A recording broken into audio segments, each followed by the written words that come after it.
बंदर और मगरमच्छ की मित्रता। विस्तार में कहानी। नदी के किनारे जामुन का एक हरा भरा पेड़ था। उसी पेड़ पर एक चतुर और समझदार बंदर रहता था। नीचे नदी में एक मगरमच्छ अपनी पत्नी के साथ रहता था। एक दिन मगरमच्छ धूप सेंकते हुए नदी के किनारे आया। बंदर ने उसे देखा तो मित्रता के भाव से पेड़ से कुछ मीठे जामुन तोड़कर मगरमच्छ को दे दिए। जामुन बहुत स्वादिष्ट थे।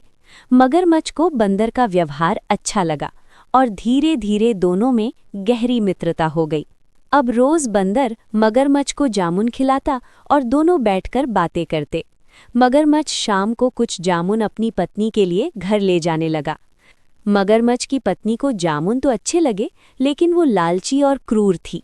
उसने सोचा कि जो बंदर रोज इतने मीठे फल खाता है, उसका जिगर कितना स्वादिष्ट होगा। उसने मगरमच्छ से कहा कि वो बंदर का जिगर लेकर आए। मगरमच्छ दुविधा में पड़ गया। एक ओर पत्नी का दबाव था और दूसरी ओर मित्रता। अंत में वो पत्नी की बात मान गया। अगले दिन उसने बंदर को अपने घर दावत पर चलने का निमंत्रण दिया। बंदर को तैरना नहीं आता था, इसलिए वो मगरमच्छ की पीठ पर बैठ गया। नदी के बीच पहुंचकर मगरमच्छ ने सच्चाई बता दी कि उसकी पत्नी बंदर का जिगर खाना चाहती है। ये सुनकर बंदर घबरा गया, लेकिन उसने बुद्धि से काम लिया। उसने कहा, मित्र, मैं अपना जिगर तो पेड़ पर ही छोड़ आया हूँ। पहले मुझे वापस ले चलो, फिर जिगर लेकर तुम्हारे घर चलूंगा।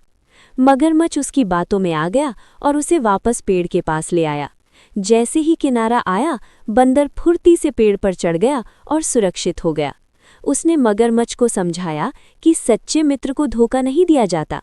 मगरमच्छ को अपनी गलती का एहसास हुआ और वो शर्मिंदा हो गया। बंदर ने उससे मित्रता तोड़ ली। कहानी की शिक्षा। बुद्धि बल से बड़ी होती है।